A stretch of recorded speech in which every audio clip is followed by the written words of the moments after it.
Halo teman-temanku sekalian, kembali bertemu dengan saya Asbar. Assalamualaikum warahmatullahi wabarakatuh. Jadi teman-teman, di video kita kali ini sudah beberapa hari ya teman-teman, kita sudah nggak berjumpa lagi. Saya harap teman-temanku semua sehat-sehat walafiat. Jadi teman-teman, saya langsung saja. Kemarin teman-teman ada yang komen di video saya yang sebelumnya, ada pembahasan saya itu yang di tutorial bagaimana mendapatkan 1000 subscriber dan 4000 jam tayang teman-teman.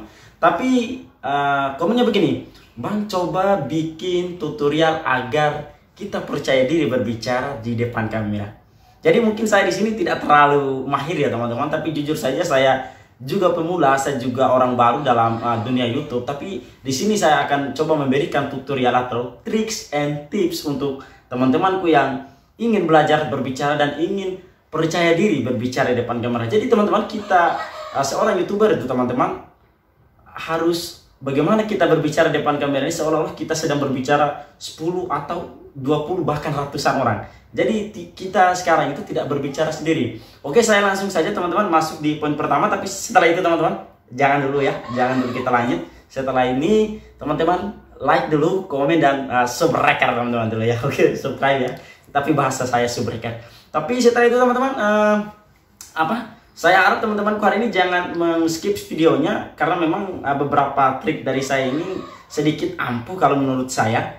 Oke lah, saya nggak usah bacot lagi, saya langsung aja poin pertama teman-teman. Poin pertama, jangan takut. Oke, kenapa jangan takut teman-teman? Jadi terkadang kita berpikir bahwa kita berbicara di depan kamera itu teman-teman, kita takut. Jadi apa yang kita takut? Ini pertama, kita takut salah. Takut salah, terus takut apa yang kita ucapkan ini, apa yang kita sampaikan ini tidak disenangi oleh penonton, tidak dinikmati oleh penonton. Itu yang salah teman-temanku sekalian. Jadi poin pertama itu kita takut salah. Ini hal yang paling mendasar terhadap diri kita, sehingga sesuatu hal yang ingin kita lakukan, contoh berbicara depan kamera mungkin, atau ingin melakukan sesuatu mungkin, kita takut orang lain komen lah, takut kita salah berbicara, dan minimal kita berani bagaimana kita ini untuk tampil, berani bagaimana kita ini untuk berbicara. Jadi kuncinya satu, percaya diri ya. Jadi teman-teman, kuncinya satu, harus percaya diri. Tadi saya katakan percaya diri ya teman-teman ya. Terus kita masuk poin kedua, jangan ragu. Nah, ini trik yang sederhana juga dari saya teman-teman, triks dan tips yang cukup sederhana dari saya. Jadi kita jangan ragu. Karena kenapa teman-teman? Walaupun kita sudah berani nih, sudah alat kita sudah memadai, misalkan kamera sudah memadai, alat penerangan sudah memadai untuk kita berbicara di depan kamera, tetapi ketika kita masih ragu-ragu, contohnya begini, bagaimana ya, saya hari ini mau buat video deh, saya hari ini mau buat video tutorial deh, hari ini saya mau buat video apa gitu, tapi kita masih ragu-ragu akan apa? Ragu akan kemampuan kita. Ini yang benar-benar benar-benar kalau menurut saya itu teman-teman benar-benar salah, benar-benar fatal terhadap kita, khususnya pemula. Karena kita ragu akan kemampuan kita ragu akan terhadap potensi yang ada dalam diri kita, sehingga ini bisa menjadi bisa menjadi bumerang terhadap diri kita. Ini bisa menjadi bisa menjadi potensi penyakit yang paling besar dalam diri kita, itu ragu-ragu. Kita udah sadar kita memiliki potensi dalam hal berkomunikasi, mungkin bersosialisasi atau berbicara di depan kamera, tapi kita masih ragu. Ini adalah suatu kesalahan yang sangat fatal terhadap diri kita. Misalkan kita, apalagi untuk calon YouTuber pemula teman-teman. Jangan, poin pertama tadi ya, jangan takut.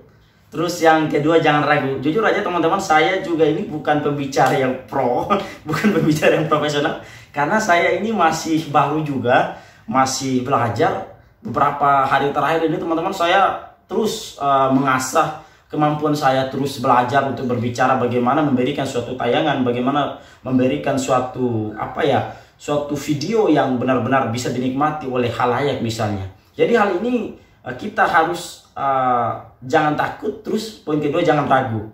Terus teman-teman, kita masuk ke poin ketiga, yaitu jangan malu. Ini juga menjadi suatu pembahasan dalam diri kita teman-teman, karena begini, ketika kita sudah memiliki keberanian, kita tidak memiliki keraguan.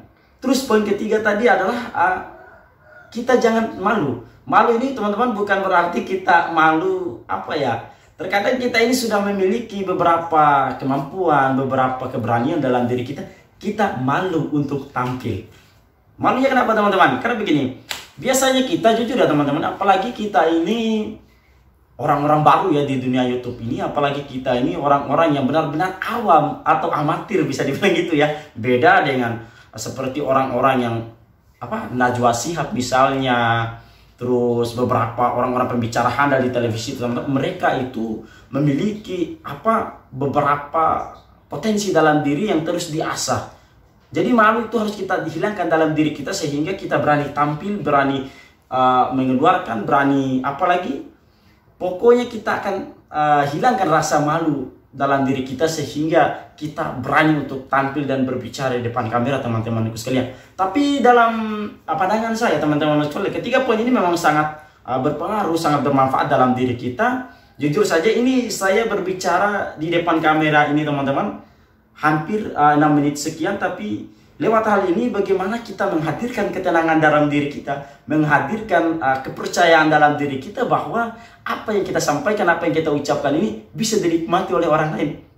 Saya pun dulu teman-teman sebelum melakukan berani merekam video ini, berani mempublikasikan video pembicaraan saya ini, saya terus belajar. Yang pertama saya berbicara di depan cermin teman-temanku sekalian. Sebelum saya berani tampil di dunia YouTube ini, saya terus mengacap,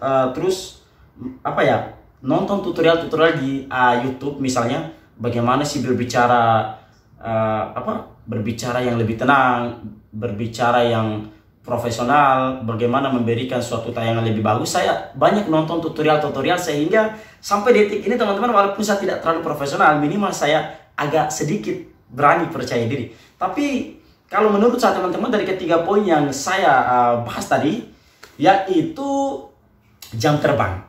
Ini jam terbang ini teman-teman kadang kita lupakan. Terkadang kita melihat, kok orang ini kok pandai sekali berbicara, kok orang ini kok tidak ada takutnya, tidak ada ragunya untuk berbicara. Apa ilmunya? Ilmunya teman-teman yaitu jam terbang. Apa sih jam terbang teman-temanku sekalian? Jadi teman-teman, jam terbang itu ialah bagaimana pengalaman kita. Jadi pengalaman kita selama hidup kita ini, misalkan kalau jujur teman-teman, saya dulu waktu saya dulu pernah merantau ya.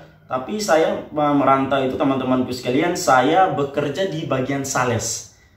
Kebetulan saya dulu bekerja di bagian sales. Kebetulan saya kerjanya biasa lah, kalau kerjanya sales itu gimana? Bagaimana menarik perhatian customer misalnya, bagaimana menarik orang agar tertarik dengan produk yang kita jual. Jadi lewat hal ini jam terbang itu sangat berpengaruh terhadap orang-orang calon pembicara handal itu teman-teman. Karena kerap kali kita melihat orang-orang pembicara handal itu memiliki jam terbang yang sangat luar biasa dalam hal berbicara. Jam terbang itu sangat penting teman-teman. Jujur ini saya juga agak sedikit nervous ya, masih kurang percaya diri. Tapi alhamdulillah perlahan-lahan, hari demi hari, waktu demi waktu, saya mulai mempelajari tentang bagaimana sih untuk berbicara di depan kamera seolah-olah kita sedang berbicara dengan orang banyak.